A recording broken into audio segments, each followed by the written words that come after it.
Fala pessoal, aqui professor Gessé de Araújo para mais uma aula de ciências. Hoje nós vamos estudar teoria atômica de Dalton. Antes de começar, eu pergunto a vocês, alguém de vocês tem ideia do que são feitas todas as coisas? Parece estranho, né? Será que o mesmo material pode constituir todas as coisas que existem?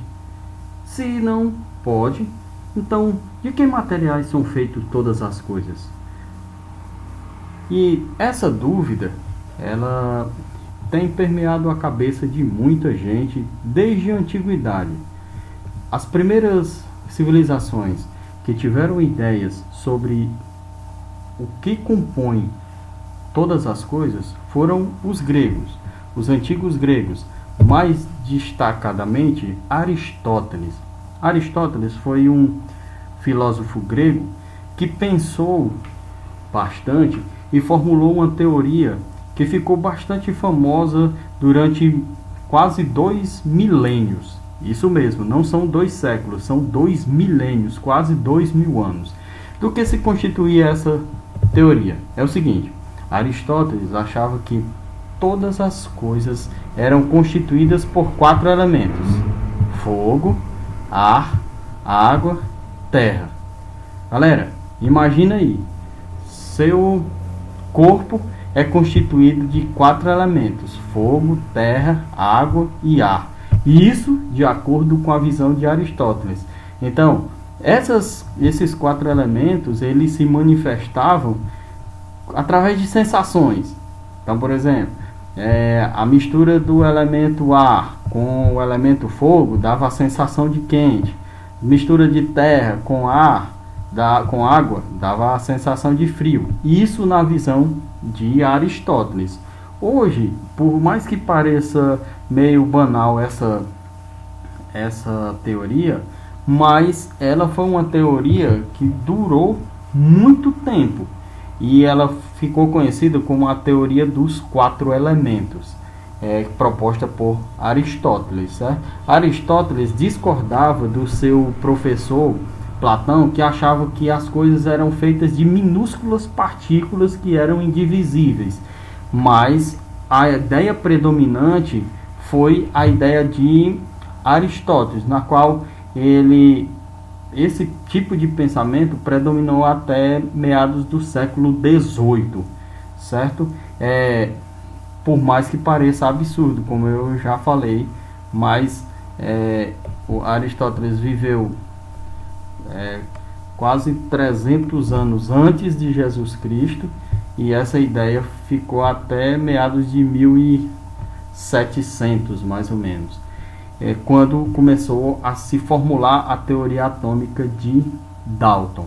E o segundo passo relacionado à teoria atômica de Dalton, que a gente merece repassar para vocês, é sobre uma outra ideia de um cientista alemão chamado Georg Stahl. Esse cara, ele formulou uma ideia a partir de observações da queima dos materiais. Então, se nós observarmos a queima de um material quando ele está em combustão, ou seja, quando está pegando fogo, próximo da chama existe como se fosse um gás se movendo sobre essa chama. Mas aí, na época de Stahl, eles não tinham a ideia de gás.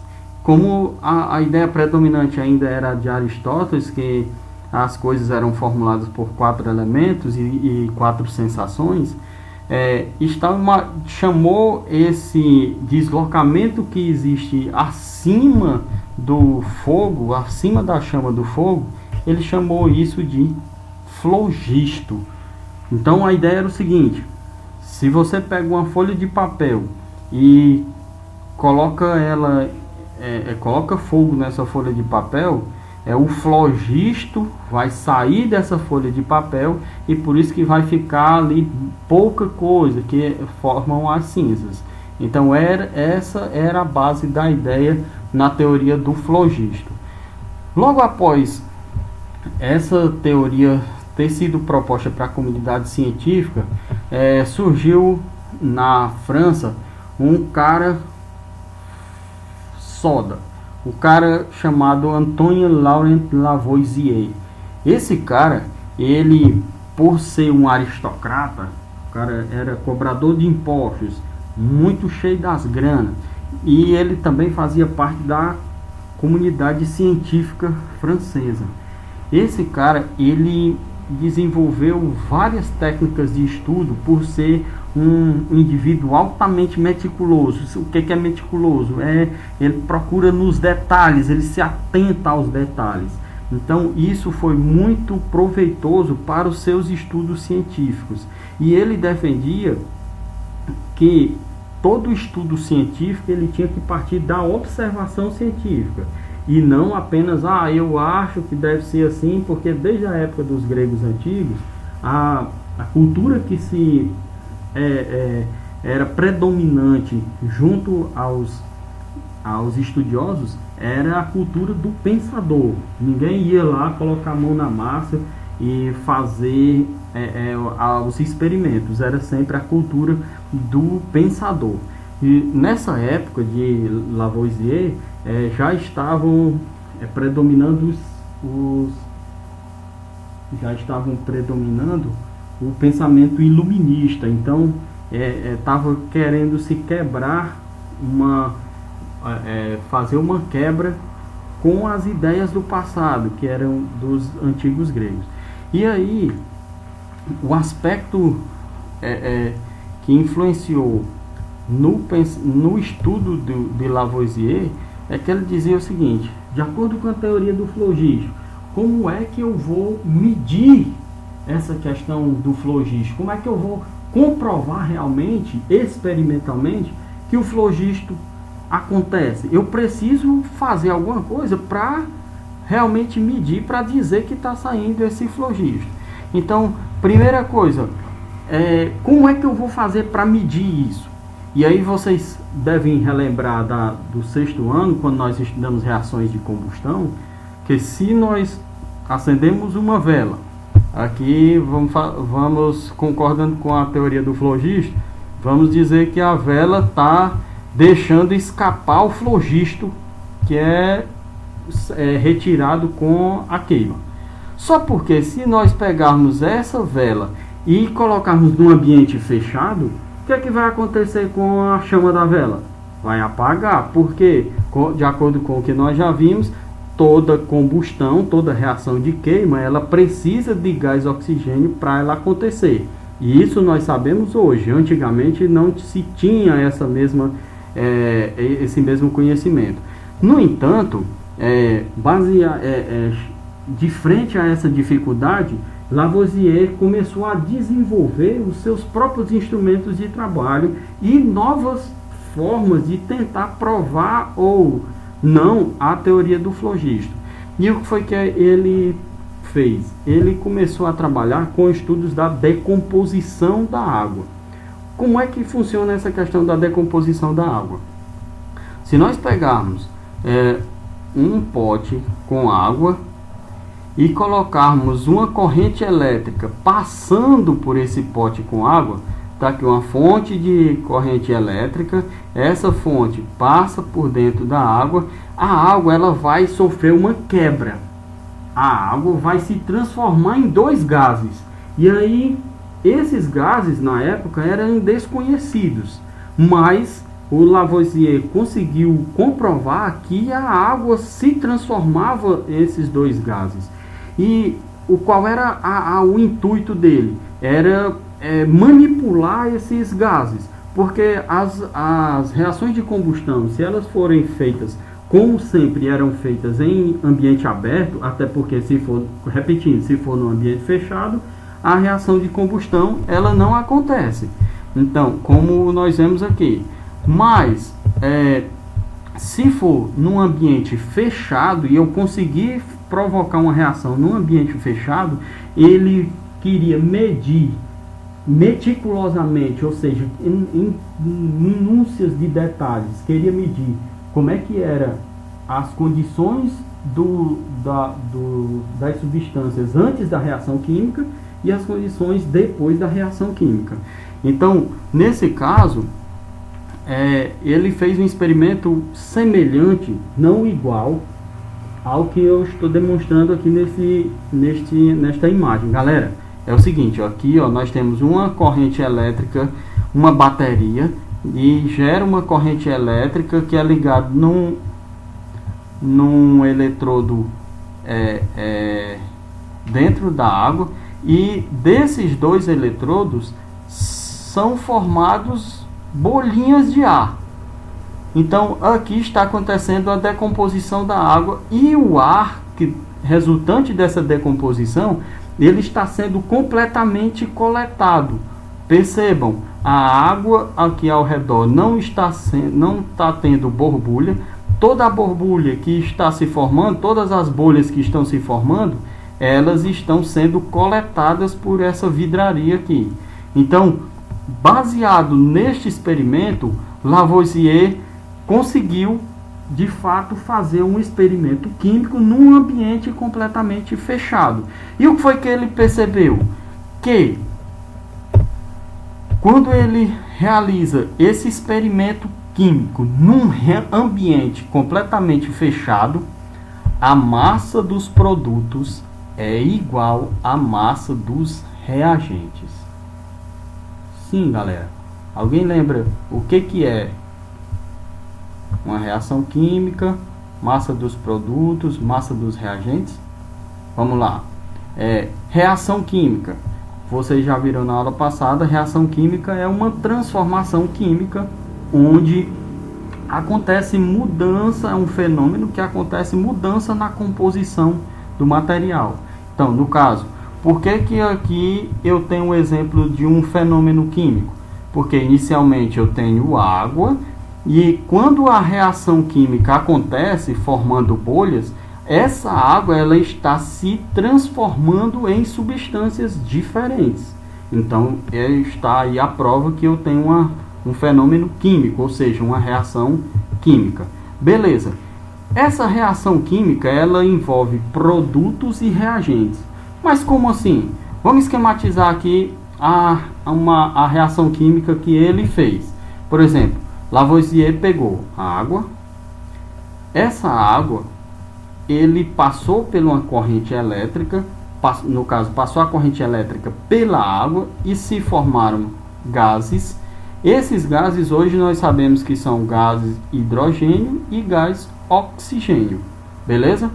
Nessa reação química que está descrita, quem são os reagentes? No caso, eu tenho um reagente, a água. O único reagente ele está se decompondo, formando os produtos. No caso, gás hidrogênio e gás oxigênio, eles são chamados de produtos. Sempre numa reação química, os reagentes ou os reagentes, que podem ser vários, eles reagem formando produtos. Essa setinha aqui indica que ele está formando esses produtos. Beleza? Então, no caso da descoberta de Lavoisier, quando a reação química é realizada num recipiente fechado, a massa dos produtos, ou seja, a massa do gás carbônico, a massa do gás hidrogênio, a massa do gás oxigênio, é igual à massa dos reagentes. No caso, se eu somar a quantidade de gás, a massa do gás oxigênio que foi produzido com a massa do gás hidrogênio que foi produzido, ela deve ser obrigatoriamente, ou melhor, ela sempre é, isso foi constatado desde Lavoisier e por vários outros cientistas depois, que ela sempre é igual. Então, pegando um exemplo mais prático, Lavoisier pegou 18 gramas de água e fez a decomposição dessas gramas de água. E ele pôde perceber que se formaram 2 gramas de gás hidrogênio e 16 gramas de gás oxigênio. No caso, qual é a massa dos reagentes? 18 gramas, porque eu tenho apenas um reagente, a água, 18 gramas. Qual é a massa dos produtos? A massa dos produtos é 2 gramas, que são de gás hidrogênio, e 16 gramas, que são de gás oxigênio. A essa descoberta tão espetacular na época, professor, mas isso é muito óbvio. Cara, isso é óbvio, pode ser óbvio para a gente hoje em dia, mas antigamente não se tinha ideia da quantidade de elementos químicos, a dificuldade de você identificar os gases. Então isso foi uma descoberta extraordinária. É tanto que Lavoisier, ele é considerado ainda hoje como o pai da química moderna. E no futuro, algum tempo depois, Lavoisier conseguiu fazer a reação inversa. Ou seja, ele pegou aqueles 2 gases que foram coletados, passou uma faísca por esse gás, no caso, gás oxigênio queimou o gás hidrogênio. No caso aqui há uma reação de combustão, onde o hidrogênio sofre combustão e o oxigênio é o comburente. E nessa reação, gás hidrogênio reagindo com gás oxigênio produz água. Beleza? Da mesma forma, onde nessa reação gás hidrogênio e gás oxigênio são reagentes e a água é o produto. Beleza?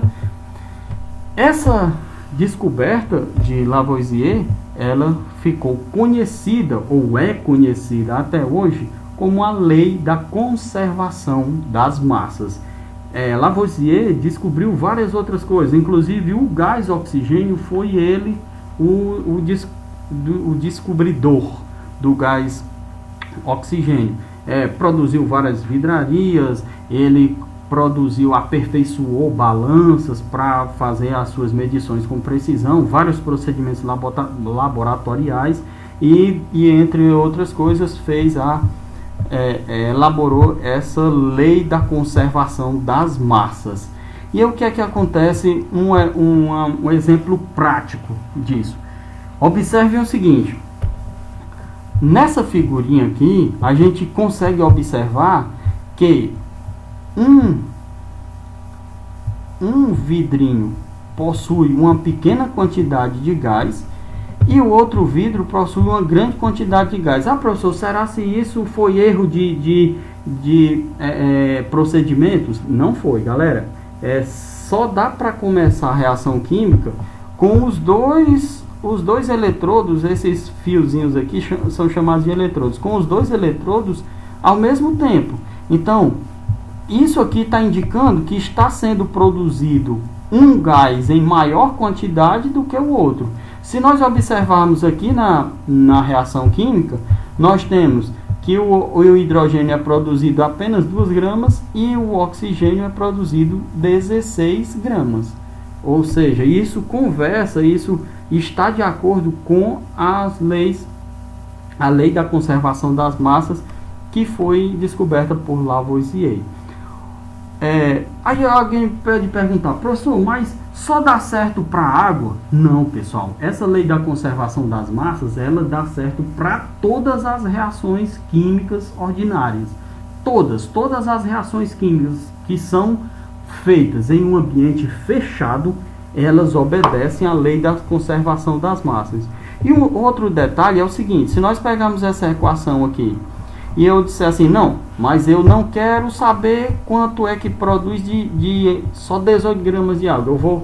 Eu quero saber, por exemplo, se eu duplicar essa quantidade de água aqui, se eu botar, digamos, 2 vezes de água, 2 vezes 18, eu vou pegar 36 gramas de água, colocar no copinho e passar a corrente elétrica por ela.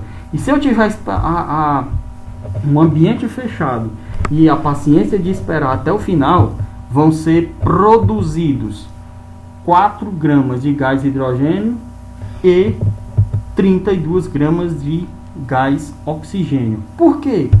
Por exemplo, se eu peguei aqui 2 vezes a quantidade de água, logo eu vou ter também 2 vezes a quantidade de gás hidrogênio e 2 vezes a quantidade de gás oxigênio, certo? Então, isso é válido para a indefinida quantidade de reagente ou produtos que você tiver disponível. Ah, professor, mas agora eu vou chutar o balde, eu quero saber para 10 vezes. Não, se em vez de só dobrar, eu vou pegar 10 vezes a quantidade de água. Se eu pegar 180 gramas de água, é um copinho americano de água. Beleza. Eu peguei esse copinho americano de água, passei a corrente elétrica por ele, tive a paciência de esperar quantos gramas de gás vai ser formado. Então, ó, pessoal, se 18 gramas de água produz 2 gramas de gás hidrogênio, 180 gramas vai produzir quanto? 20 vezes o gás hidrogênio, 20 vezes, 10 vezes ou melhor a quantidade de gás hidrogênio, no caso 20 gramas de hidrogênio, e também 10 vezes mais a quantidade de oxigênio, no caso 160 gramas de gás oxigênio. Essas medições, fazendo essa comparação de várias quantidades de produtos químicos envolvidos numa reação química, foi feita por um outro cara, não foi por Lavoisier. Lavoisier é baseado nos estudos de Lavoisier, era contemporâneo de Lavoisier, ao mesmo tempo, Prost, ele fez essas medições procurando alguma relação entre a água e os gases que estavam sendo produzidos. E aí ele chegou, a partir de vários experimentos, ele constatou que essa relação aí, ela sempre se mantinha igual. Ou seja, se eu tenho 18 gramas de água, ou um múltiplo qualquer de 18 gramas, e fazendo essa reação de decomposição, a quantidade de gases sempre vai estar proporcionalmente igual, ou seja, vai estar sempre na mesma proporção. Então, daí veio a formulação de uma lei chamada de Lei das Proporções Constantes, ou seja, a quantidade de massa dos reagentes e dos produtos, eles sempre são proporcionalmente iguais. Por mais que eu aumente aqui a quantidade de reagentes, logo também vai aumentar a quantidade de produtos, beleza? Então, isso aqui serviu, todos esses estudos serviram como base para um cara, alguns anos depois, chamado John Dalton, que inclusive foi o cientista que descobriu o daltonismo. A doença, inclusive, tem esse nome em homenagem ao seu descobridor, que no caso foi o John Dalton. Além do daltonismo, John Dalton também, estudando as ciências químicas, ele propôs esse modelo atômico. E o que é um modelo atômico? Ele chegou e disse assim: peraí, se todas as substâncias químicas, elas sempre obedecem a essa mesma proporção, se eu colocar fogo num produto, se tiver num ambiente fechado, eu sempre vou ver que ele não vai mudar de massa, ou seja, nunca vai se perder, nunca vai se formar do nada. Então, galera, tem que ter alguma coisa que forme esses produtos químicos. E essas coisas que formam esse produto químico, John Dalton chamou de átomos. Ou seja, para John Dalton, a teoria atômica de Dalton é que todas as coisas são formadas de átomos. Sim, John Dalton, mas me diga uma coisa, o que são átomos? Aí ele disse, os átomos são esferas maciças minúsculas, ou seja, são muito pequenas, são esferinhas, são pedacinhos são bolinhas, como se fossem umas bilazinhas extremamente pequenas que formam todas as coisas. E acontece o seguinte, essas bolinhas pequenas, elas possuem propriedades próprias. Pensa no trava-língua. Propriedades próprias. Como assim? Se o material é ferro, ele vai ter átomos, vai ter essas esferinhas de ferro. Não vai ser umas esferinhas de hidrogênio, por exemplo. Então, cada átomo tem suas próprias características. Outra coisa, esses átomos eles podem se juntar formando outros materiais, formando outras substâncias. E inclusive, quando acontece uma reação química, esses átomos eles podem se recombinar, fazendo inclusive novas substâncias, certo? Então, isso é um modelo atômico de Dalton. Basicamente, Dalton pegou todas aquelas teorias estudadas por Lavoisier e por Prost e sintetizou numa teoria dizendo que tudo que existe na natureza é constituído por minúsculas esferas maciças, a quais ele chamou de átomos. Beleza, galera? Foi um prazer viajar com vocês por todo esse modelo atômico de Dalton. Vou deixar para vocês um presentinho lá no Google Classroom e até a próxima aula. Valeu!